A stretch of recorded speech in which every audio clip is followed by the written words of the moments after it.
왜 이렇게 공부를 포기하냐면 너무 어려워. 근데 사회가 진짜 그만큼의 기본 소양을 원하는가? 아니거든. 저는 환경이 사람을 바꾼다 믿고 있는 사람이에요. 학교 캠퍼스 내에 공부를 정말 잘할 수 있게 안락하고 편리하고 집중하기 좋은 환경이 만들어지면 집보다 학교를 가요. 거기서 공부하는 게 더 좋으니까.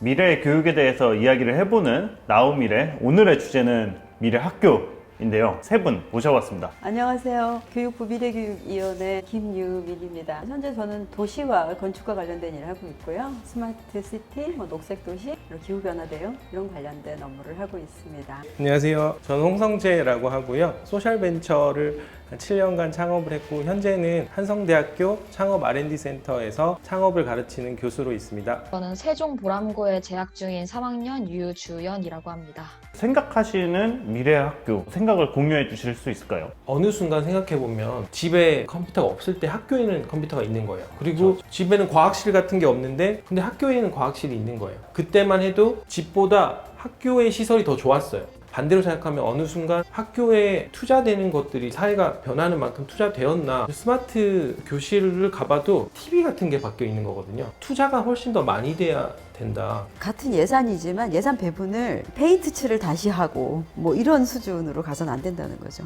저는 이제 교육 시스템도 AR이나 VR이나 여러 가지 훌륭한 교육 콘텐츠가 학교에서 설비가 돼 있고 그 교육 콘텐츠로 학생들이 와서 교육을 받는다면 굉장히 쉽게 인식이 되고 배움이 빨라요. 코로나가 터지기 전에는 건축물로서의 학교를 조금 더 멋있게 만들어 놓는 그런 걸 떠올렸는데 이제 코로나가 터지고 나서 미래 학교를 상상하기가 어려워진 것 같아요. 공간 혁신이 지금 처음 화두는 아니거든요. 개선이 됐는가, 어디다 지금 돈을 쓰고 있는가, 교실 위주로 바꾸더라고요. 성과 평가는 뭘로 하고 있는가, 그 학생들이 만족했다 뭐 이러면 혁신이 된 건가, 혁신이 된 그 성과를 뭘로 잡을 건가가 어쩌면 키인 것 같다 생각이 들어요. 핵심 성과를 뭘로 잡을 것인가 라는 거는 교육의 철학과 방향성을 뭘로 정할 것인가인 건데, 저도 학교 다니면서 나는 어떤 철학 하에 길러지고 있는가, 그런 거에 대한 뭐 명확한 답을 얻어본 적은 없는 것 같아요. 저도. 학생으로서는 지금 교육이 너무 학습, 이론, 실생활에 실제로 도움이 될지 모르는 내용들이 위주라고 저 생각을 해요. 세종시 같은 경우에는 공동교육과정이라는 시스템을 도입해서 학교에서 배우지 못하는 과목들을 다른 학교 그리고 같은 학교 내에서도 외부 강사들을 데려와서 수업을 하는 그런 형식이 있어요. 단지 주말에 하거나 오후 학교 끝난 이후의 시간에 하는 게 아니라 수업 시간 일부 중에서도 적극적으로 가서 참여할 수 있는 시스템이 도입된다면 더 바람직하다는 생각이 들었습니다.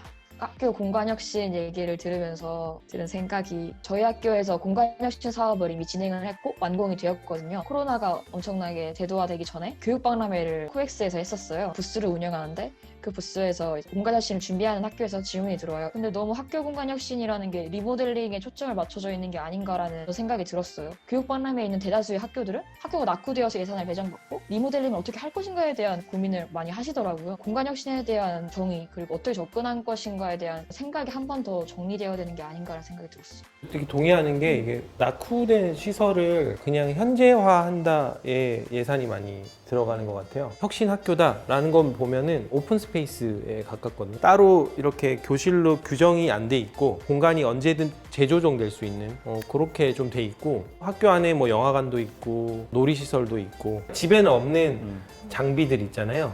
뭐 그런 것들이 있으면 훨씬 이용하기가 좋고, 코로나 전후로 사람들이 많이 깨달은 지점이 학교가 보육 기능이 되게 컸구나. 선생님이 부모 대신에 있어준 거구나. 부모님 대신에 있는 시간을 얼마나 즐겁게 보낼 건가. 지금 우리가 텍스트화돼서 교육을 받고 있는데 얼마나 실질적 경험에 가깝게 배우는가. 시험은 사실은 그냥 동기부여 이상도 이하도 별로 아니거든요. 그러니까 결과적으로 초중고까지 하나의 목적이 뭐냐 했을 때 그냥 좋은 대학 가는 거로 수렴이 자꾸 되니까 지금 책상이 제일 효율적인 거죠. 그래서 공간 자체가 가서 꼭 시험을 준비하고 이런 것만이 아니고 만들고 취미 활동도 공유하고 이런 기능들이 잘 작동해야 되는데 기능이 많이 삭제된 거죠. 예전에 교육부나 또 서울시 교육청 연구과제도 했었는데 그때도 주장했었던 건 뭐냐면 1인 1기라는 걸 굉장히 주장을 했었어요. 유치원, 초등학교, 중학교, 고등학교를 마치고 나서 내가 대학에 들어간 거 말고 남는 게 없는 한국 시스템. 그러면 안 되거든요. 이제 우리가 인생을 즐기고 세상을 즐기고 사회를 즐기려면 한 가지 정도의 기술이든 한 가지 정도의 문화예술적인 악기든 한 가지 정도의 운동이든 고등학교 졸업하고 나면 뭐 하나 나한테 남는 게 있어야 돼요. 학교 캠퍼스 내에 피아노가 세팅이 돼 있고 피아노를 치기 좋고 환경이 만들어지면 피아노 안 치던 아이들도 그 환경에서 피아노를 쳐보게 되고 잘하게 돼요. 환경이 사람을 바꾼다. 근데 그 공간들은 이제 억지로 만들려고 새롭게 조성할 필요가 없고요. 저출산, 고령화, 학생 수 계속 감소하고 있고 초중고도 이제 남는 학교 유휴시설, 유휴공간이 많아져요. 그러면 수업받는 공간은 좀 한 곳으로 몰고 남는 건물들을 악기실, 체육 이런 것들을 자기 취향에 맞게 선별적으로 선택을 해서 계속 쭉 할 수 있다면 자기랑 성향이 비슷한 아이들이 모이는 공간이잖아요. 그렇게 개별화 시켜주는 공간들이 좀 필요할 것 같아요. 그러면서 좀 더 학교 가기 싫어지는 마음들이 줄어들지 않을까. 같이 수업을 받지만 또 여기서 선생님의 역할이라는 게 어떤 멘토가 돼서 누락자, 또 따라가지 못하는 탈락자가 생기지 않도록 이들은 또 별도의 공간에서 편안하게 수업을 받을 수 있는 공간이 좀 필요할 것 같아요. 그러니까 그게 무슨 취미실이나 다른 공간처럼 만들어지면서 별도의 면담실처럼 만들어지면서 보충학습을 한다던가 방향성과 기준을 좀 정할 필요가 있죠. 굳이 키워드 하나를 뽑자면은 다양성이 발현될 수 있는 공간이 넥스트가 아닐까라는 생각이 들었어요. 개별화된 사람의 그 조건, 성향 이런 것들을 소프트웨어로 어떻게 커버해 줄 건가, 그리고 그 소프트웨어를 어떤 하드웨어에 담을 건가, 그런 고민이 필요한 것 같아요. 끝으로 하고 싶은 이야기 한마디씩 하고 마무리하면 될 것 같아요. 앞으로의 교육이 입시만이 중요한 게 아니고 또 자격증을 따는 것만이 중요한 게 아니고 교육관들이 좀 많이 변화가 돼야 하겠죠. 이제 앞으로의 교사의 역할은 지식 전달자가 아니라 그 지식을 잘 흡수하고 앞으로 잘 이끌어갈 수 있도록 멘토 역할을 해주는 가족 같고 부모 같은, 저는 이제 그래야 될 것 같아요. 초등학교 가보면 그 반에 선생님이 원하는 진도를 따라갈 수 있는 학생은 몇 퍼센트일까 생각을 떠올려 보면 정말 높게 잡아도 한 20%? 근데 이 중간 혹은 조금 상위를 원래 맞춰서 선생님이 수업을 하게 되잖아요. 그러면 절반은 사실은 아예 모르는 뒤처져 있는 학생들이 있는데 이 학생들이 사실은 갈 길이 없는 거예요. 그러니까 미래의 교육은 사실은 개별화해 줄 수 있는가가 답일 것 같아요. 2020년 1월생 딸이 있거든요.